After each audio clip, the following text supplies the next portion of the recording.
Ohio State's offense is receiving a major lift at the perfect time with Ryan Day taking back play calling duties heading into the college football playoff.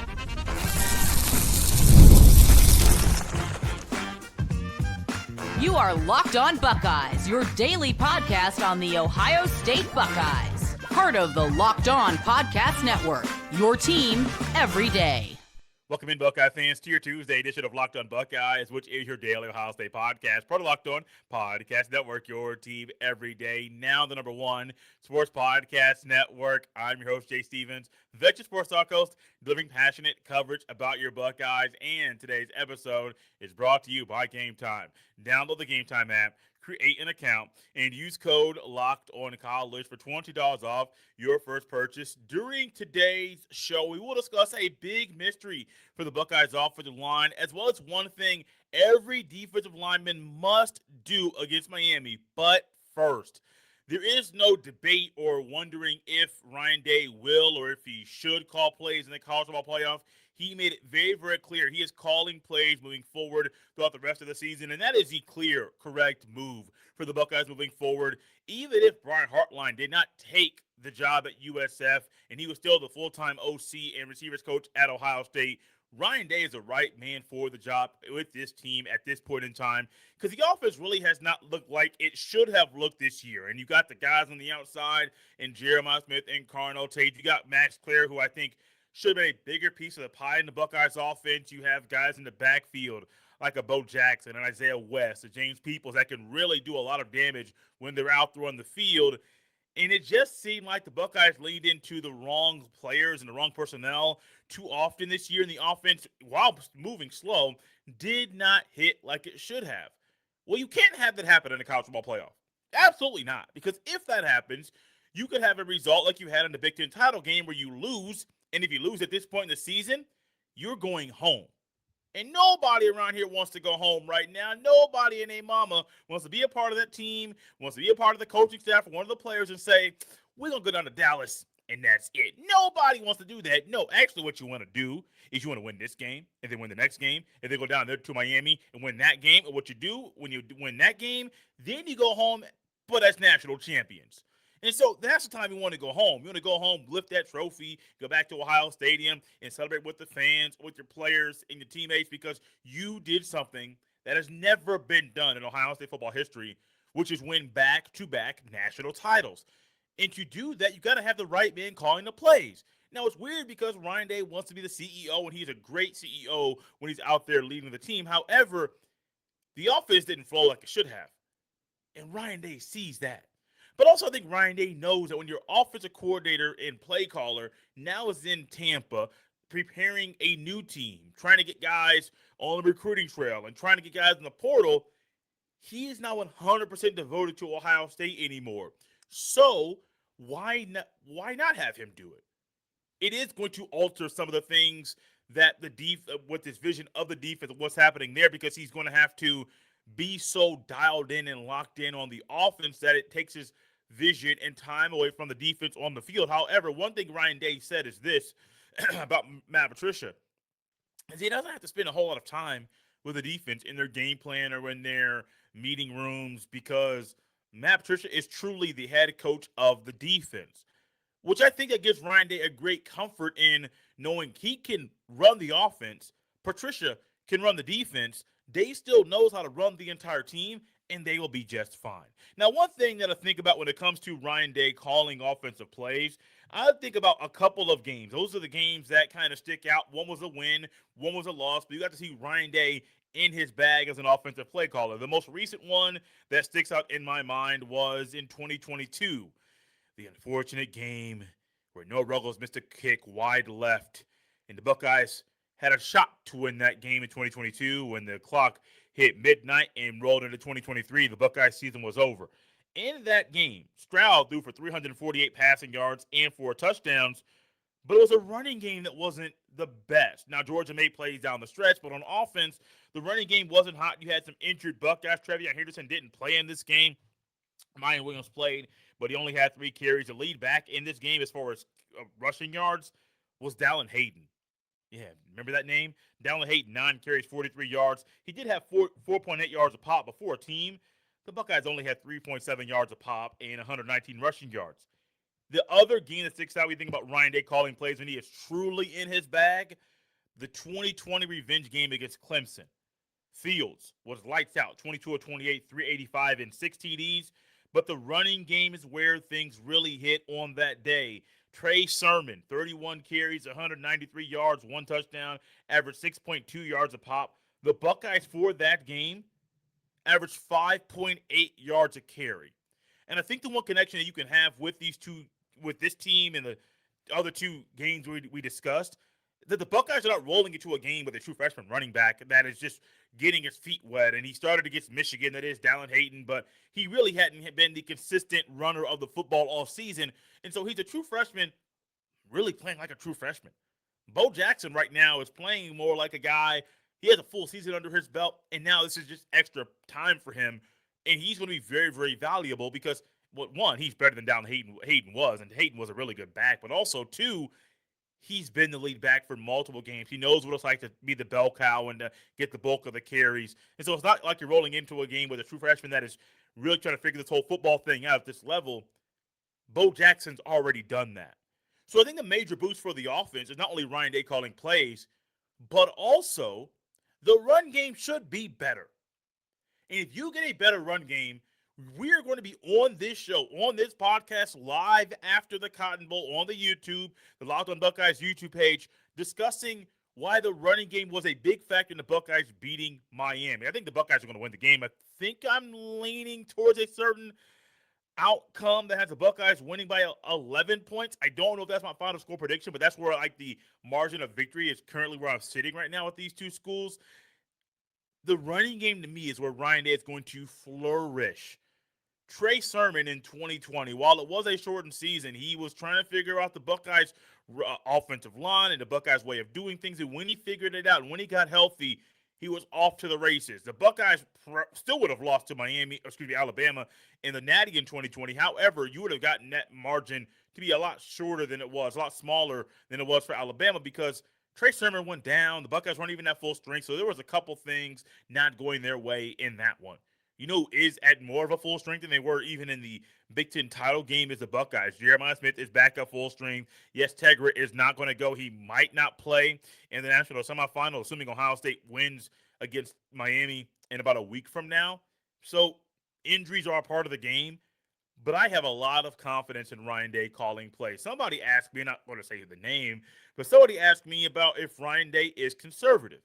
And I said, not really. I mean, there are times that he may be a tad conservative, but I went back and leaned into, remember the Georgia game?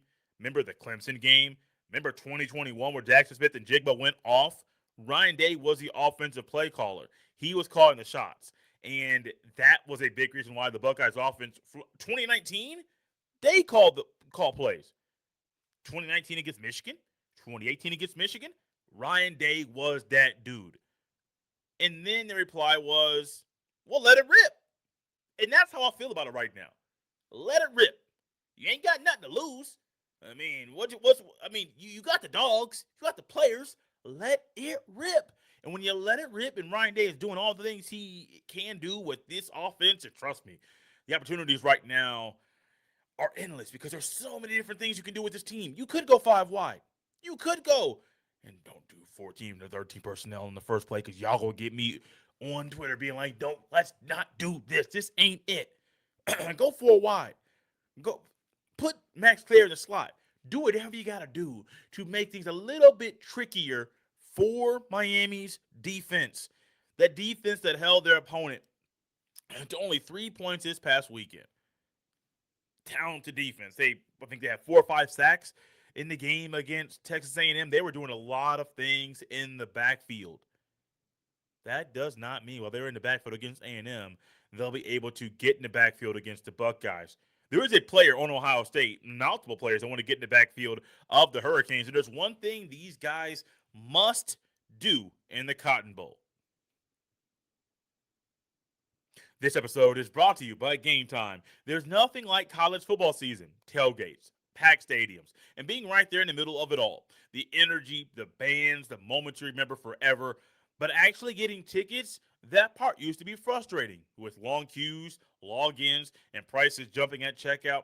That's why Game Time gives the advantage back to fans. It's the easiest way to unlock amazing college football tickets and experiences in just a few taps. I opened the Game Time app to look at upcoming college football games and was surprised at how fast it was to find great seats. The app is incredibly easy to use. I went from browsing to buying tickets in just minutes. I loved being able to see the view from my seat before buying. So I knew exactly what I was getting. The zone deal stood out.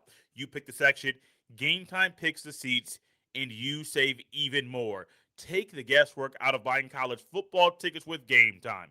Download the Game Time app, create an account, and use code Locked On College for $20 off your first purchase. Terms apply again.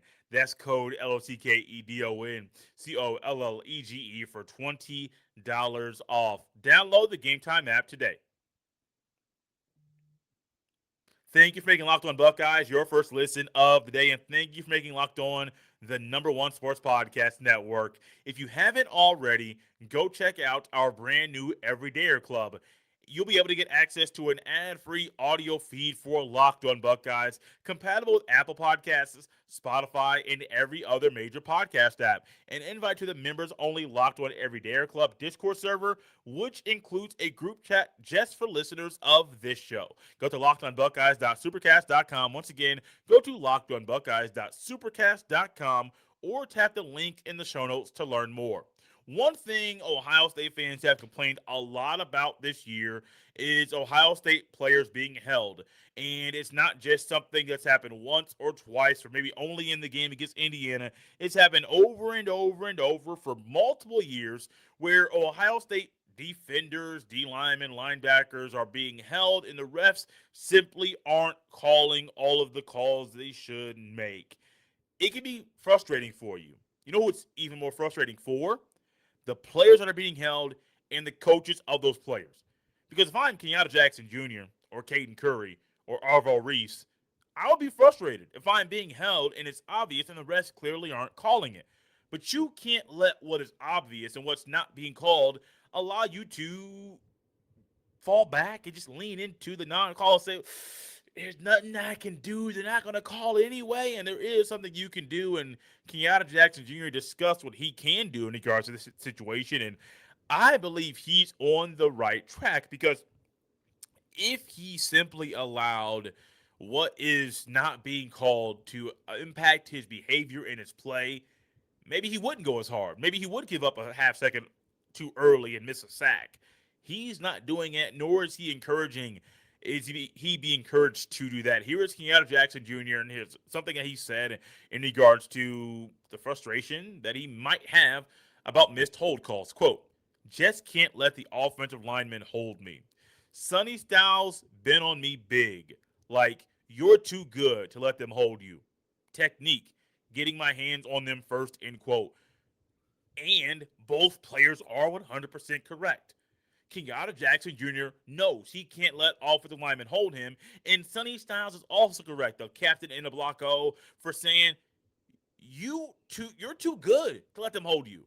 He's encouraging a player that's already crazy talented with freakish athletic ability for his size and has NFL height and length already to say, man, fine tune your technique. Get your hands on them first. He could have also added, maybe he did in practice, simply getting up the line a little bit quicker and doing all of the little details that don't show up big on the screen so that if somebody's trying to hold you, they can't hold you down. You got to keep on moving. And so if they try to slow you down, they can't because nobody can break your stride.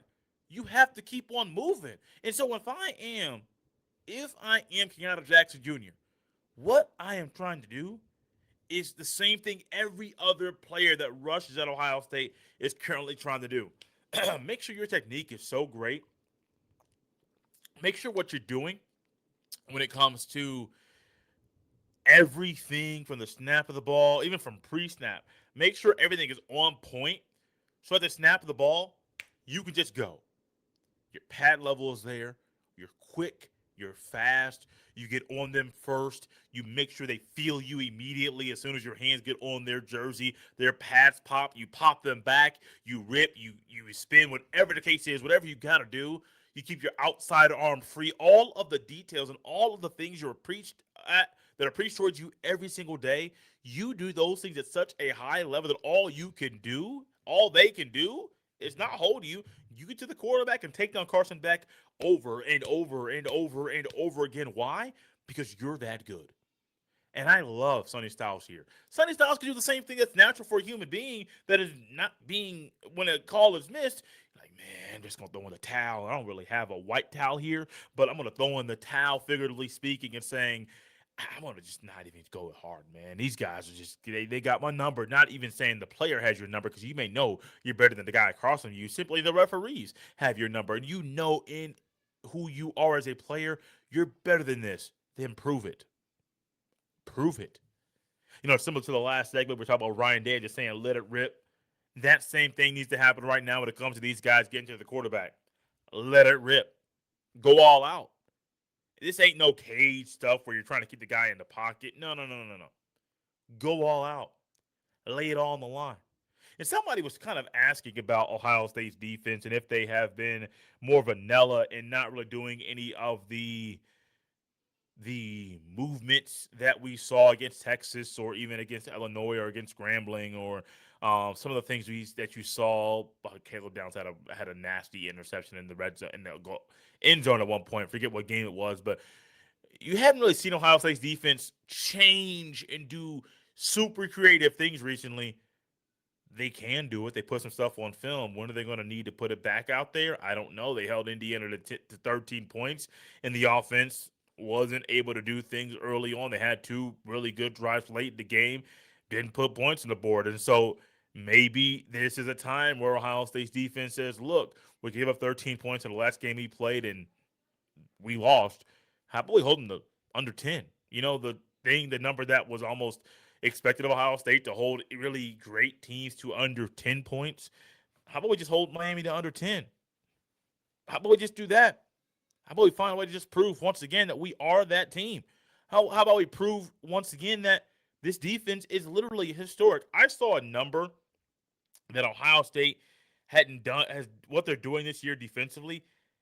It hasn't been done in 90 years with the amount of points that they've held their opponent to. And it was a connection to SMU, and SMU ended up losing in the Rose Bowl that year. But SMU, I think, I don't have the number right in front of me, but it was some stupid low number of points that they allowed in that season. But also there were a certain number of shutouts that were also insane to think about a team being able to hold that many teams to shutouts. And so I'm not trying to say how many points Ohio State's defense is going to give up, or if Miami is going to eclipse the 16-point mark, which is the high point mark that any team has scored on Ohio State this year. That was Illinois. That was, don't gas me the week, because I don't know. I was trying to say week 5, but I don't know if it was week 5 or week 7 or week 6. I truly have no idea. But all I know is this: that last touchdown was scored against the backups. So if you go back and look, there weren't many teams that scored double-digit points on Ohio State starters. Indiana did. I don't, off the top of my head, I don't know another team. I'm sure it's happened that another team scored a lot of points, or more than that many points on Ohio State's defense. But even then, if 16 is the most you've given up, and you gave up 13 points to the number one team of the land, but your defense is pretty good. The defense is pretty good, but it can be even better. And it includes guys like Kenyatta Jackson Jr., Arvell Reese, and others, making sure the technique is so great that guys can't hold them. Also, I wonder, and I haven't really thought about this much, but since we're on the topic of the defense, I wonder if this is the time that you see C.J. Hicks' fresh legs out there in 5 snaps where it's truly he's out there to rush the passer. I don't know. And I think back to the game against Texas. We're off the edge. He came around. I don't believe he was touched, but still his path is great. You could be untouched and take a poor angle to the quarterback. He was there. And so I wonder if his fresh legs, he's healthy. I wonder if his fresh, healthy legs will be able to get back on the field. And if Matt Patricia will call upon him, or Larry Johnson will say, hey, youngster, it's your time to shine. I don't know. I truly don't have an answer. If he doesn't play, it's fine. it's not like there's a great need for him to play, but what's to say he doesn't? We gotta wait and see. I wish we had more answers, but I'm kind of like some of these Ohio State players. It's been so long since you watched this team play. I'm ready for these boys to get back on the field, get down into Dallas, and play Buckeye football. Speaking of playing Buckeye football, there will be a new starter at right guard in the Cotton Bowl, which adds to a big mystery for the Buckeyes offensive line. We will dive into that after the break. This episode is brought to you by FanDuel. NFL Sundays move fast. One big play, and suddenly everything feels different. That's what makes live betting with FanDuel so exciting.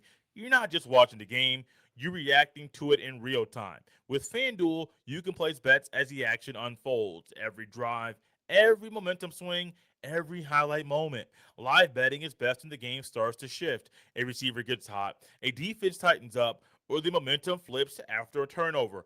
Live spreads and money lines adjust instantly. Player props update as guys heat up. You can bet next touchdown scorers, drive results, totals, and more. So if you want to be right in the middle of the action this season, visit fanduel.com and place your NFL live bets all season long. FanDuel, the game moves fast, and so can you. The closer we get to the game against Miami in the Cotton Bowl, the more excited I am about seeing the Buckeyes back on the football field. But there's also a level of anxiety that I feel about this team playing in Jerry's world because it's been a while. The last game this team played was December the 6th, which was the first Saturday of December. So that's a long time. There have been multiple bowl games played since then. There's been the first round of the college football playoff that was played, and so there's a lot of stuff happening on the football field in college that, my goodness, man, I just want to see some Buckeye football. And the more I want to see the Buckeye football, the anxiety is also tied to what's going on with the Buckeyes offensive line. And as weird as this is going to be for me to say, I think it's the reality about the topic that we're going to be discussing, which is that the Buckeyes offensive line has a big mystery, huge mystery. Gabe VanSickle has never played and started a full game against an elite team at Ohio State. I believe he's going to be the starter. I know Josh Padilla and him are rotating at guard. I don't see a reason to rotate at guard because Gabe VanSickle has already showed everybody at Ohio State that he is the best option at right guard. Now, while you are the best option and the best drives of the game against Indiana were when he was on the field after Taggart got benched, that's one thing because he came in a backup role and played phenomenal football. It was clear he should not be taken off the field. Now, it's one thing to be a backup. It's another thing to be starting a game in the playoff against Miami where they are talking trash about your team, and this is a win or go home situation. That's completely different. There's pressure on not only him, the other four offensive linemen, Julius Sand, and others. And so while there's pressure, the mystery is how does he play when he has to go four quarters? Does Ryan Day speed things up to make sure that his right guard doesn't have to play 60 to 70 snaps? So he doesn't have to rotate that guard. And that's not a knock against Josh Padilla. I think Gabe VanSickle, based off his play, is clearly the best option. It's unfortunate that Josh Padilla got hurt, which drastically impacted or negatively impacted his play on the field or his ability to get on the field consistently. But Gabe VanSickle's the guy. We've been calling for it on this show. We've also been calling for Ryan Day to be calling plays. So these two things we've been calling for, two of the things we have been pushing are actually going to be in action on New Year's Eve. And so do you have a good feel about how Gabe VanSickle's going to play in the Cotton Bowl? What's it based off of if you do? Is it game film or is it just a gut feeling? My gut feeling says he's going to be fine. I think he'll be perfectly fine. I can also realize that it's also a mystery. And while it's a mystery, the Buckeyes should be fine. I'm not saying that the right guard rotation is going to make or break the game. It could. 100% could. But I believe they're going to be fine. And I don't know if this is going to be a game where Ohio State scores 40-plus points. They probably could if they really wanted to. I don't know. Because Ryan Day's been playing the long game all season, and he may say, oh, it's time to pull y'all once this game is under wraps. And so we're going to pull some of these guys off the field, put some of the backups on, and he's just going to kind of cruise to the end of the game. I don't know.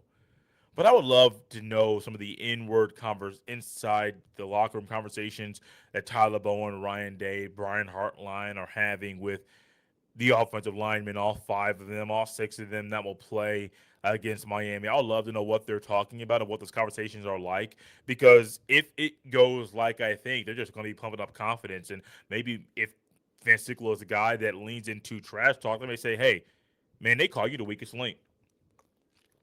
Goodbye. I mean, those are the things they're saying about you. They're like, oh, he's the weakest link. Goodbye. Or maybe say, it's night-night for him because he can't block me. These are the things those guys are saying. And if that's what they're saying about him, and VanSickle is able to lean into the trash talk, and he's able to allow that to fuel him while he's on the field, you can say night-night. Because the Buckeyes, this team, whoo, man, is so ready to get back on the field. Think about it. Ohio State played 13 games in 15 weeks. Yes, from the first time they played, there were 13 games they played in a 15-week span. That's a lot of football in a very short amount of time. That's a lot of physical football, which is the brand of the Big Ten. That's games against very talented teams in Indiana and Texas, and I'm not going to say that. Illinois is talented. Michigan's talented too. I was trying to be a little petty. There are a lot of things. There's a lot of good teams, a lot of talented teams Ohio State played this year. And so while they have played a lot of talented teams, you could look out there and say, well, how do they look in those games? How do the O-line look? And you could try to pick apart different things about this. And this season is long. This layoff is weird, which adds to, while you're trying to figure out how they're going to play, their fire and fuel to get back out there and just go all out. Let it rip. Don't let any other noise going on around the country distract Ohio State from doing what they want to do, which is win back-to-back national championships for the first time in program history. Think about Ohio State football in just your lifetime. Maybe you're 13, maybe you're 83. I don't know your age, but just say your lifetime of watching Ohio State football. You have probably, even if you're 13, you've watched a national championship game. Maybe if you're like me, you've had the opportunity to watch Ohio State win 3 national championships, and they have gone to 3, 4, 6 national championship games in my lifetime. Tressel went to 3, Urban went to 1, Days went to 2. Days been to 2. They've been to 6. They won 3 with 3 different coaches. Let that sink in for you. That's how successful this program has been. And so, in just this short period of time, they are literally one of the best programs in that time. The one thing you can't say is they're better than Alabama, because he said the Saban effect is real. But outside of the Saban effect, there has not been a more successful program in college football in the past 25 years than Ohio State. You had a Heisman Trophy winner in Troy Smith. You had multiple Heisman finalists. You had multiple guys win college football awards. You had seen Ohio State put a lot of players into the NFL, many of them being first-round picks. You have seen a lot in that 25-year span. Many of you may have been a little bit older, and maybe you saw Herbstreit play quarterback and start for the Buckeyes. Maybe you were a Chris Carter guy. Maybe you were able to watch Archie Griffin play football and win back-to-back Heisman trophies. Maybe you're one of those guys that goes a little bit further than that. Whatever the case may be, you've watched a lot of Ohio State football, and nobody, no matter how old you are, you could be 100 years old, you have never seen Ohio State win back-to-back national championships, which is on the line, which adds to these players using that as fuel and their anticipation to go out there and prove to everybody this team is not only different on paper, they're different on the field in the college football playoff. I can't wait to watch them play. I'm looking forward to the game. I'm also looking forward to seeing Gabe VanSickle start for the Buckeyes. I don't believe it's been confirmed that he is going to start I'd be really shocked if VanSickle did not start against Miami in the Cotton Bowl. Thank you all for tapping in Locked on Buckeyes and for making this show your first listen of the day. Make sure you subscribe and follow Locked on Buckeyes so you get all the latest episodes. If you need a last minute holiday gift or someone keeps asking what you want, make it easy. Ask for the Everydayer Club. You can get an ad-free episode or episodes of this show, exclusive Discord server access, and more. Subscriptions can be gifted through the lockedonbuckeyes.supercast.com. Once again, subscriptions can be gifted through lockedonbuckeyes.supercast.com. For those of you on video, we send you to the first ever 24/7 National Locked On Podcast Network YouTube channel. On audio, make sure you make your second listen Locked On College Football. You can follow me on any social media platform or jstevens07. Send every email to jstevens317 at gmail.com. This has been Locked On Buckeyes on a Tuesday. We'll see you next time.